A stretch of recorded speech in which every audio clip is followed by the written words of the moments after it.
Obi-Wan Kenobi wrapped up its 6-episode season on Wednesday with a bang, bringing everything together in a very satisfying way. The series was not perfect, but I still really enjoyed it. At first, I wasn't a big fan of the story, but it grew on me as the show went on. Initially, I didn't like the idea of Leia and Obi-Wan being together, but rewatching A New Hope made me reconsider. In the recording Leia puts inside R2, she says, "Years ago you served my father in the Clone Wars.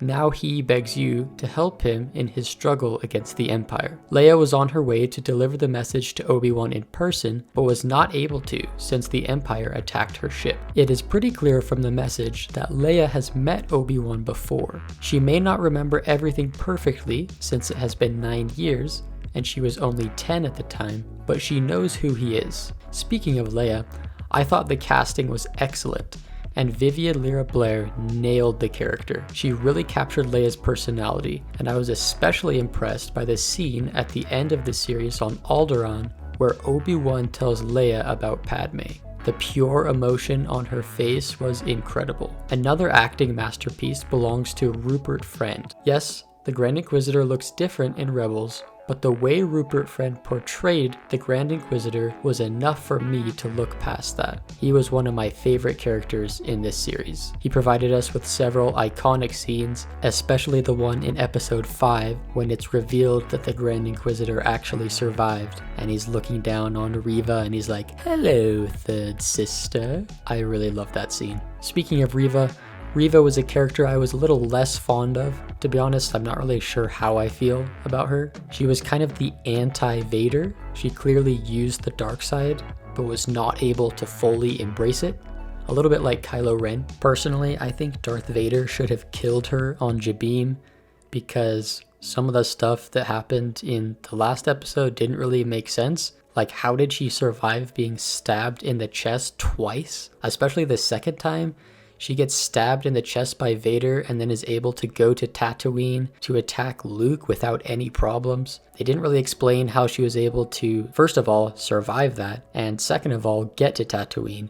Surely Vader would not be so dumb as to leave her alive with a way to get off planet. There's a lot that is still unexplained about Reva, and that kind of makes me think we're going to see her again. But to be honest, I'm not really interested in that. I think her story was told, and I wish that they had provided a resolution for her in episode 6 of the series. Now moving on, ironically, although the series was called Obi-Wan Kenobi, we may have learned more about Darth Vader than we did about Obi-Wan. I thought Vader got a lot of screen time and had some awesome scenes, and one of the things that I think the series did a great job of was bridging the gap between Anakin Skywalker and Darth Vader. In this series, we see a lot of Anakin in Darth Vader. We see his passion and rage, also his recklessness are on full display. When I think of Anakin, one of his strongest traits is his recklessness. Kind of doesn't really obey orders,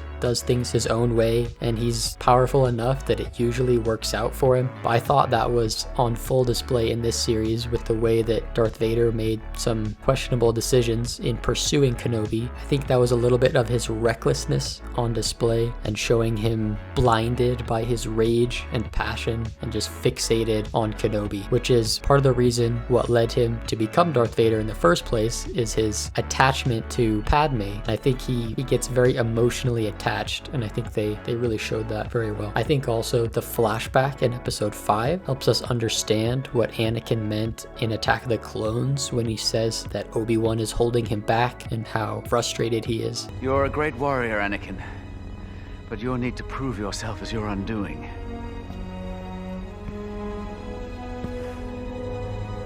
Until you overcome it,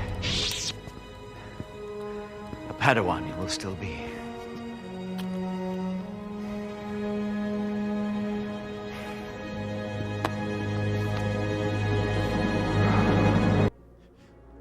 It's all Obi-Wan's fault. He's jealous. He's holding me back.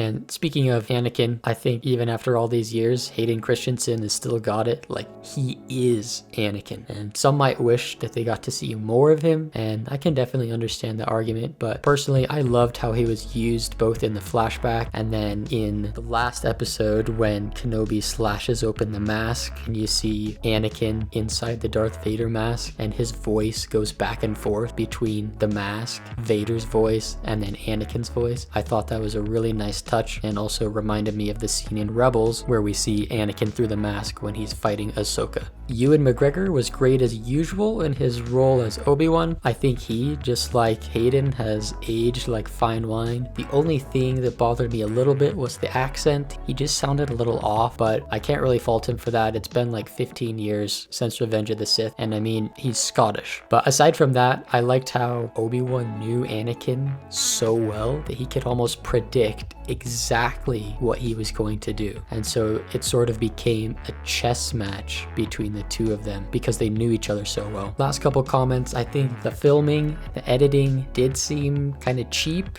as many people have noticed. It's hard for me to say why this is the case. There were reports that the budget for each episode was $25 million, which is even more than The Mandalorian and some of the other shows, but I don't know. I just felt like the production quality was not the best. That being said, I don't really like it when people nitpick over every little thing about a show, and so I just tried to accept this show for what it is and not let little things bother me. If there was big gaps, big issues, then I think I would have been more annoyed. But overall, I think all the little complaints and little things here and there that bother people, I tried not to let those things bother me and just accept it for what it is. So overall, I would give this series an 8 out of 10. It certainly was not perfect, but it is not as bad as some have said. As I kind of mentioned before, none of the flaws in the show prevented me from enjoying it.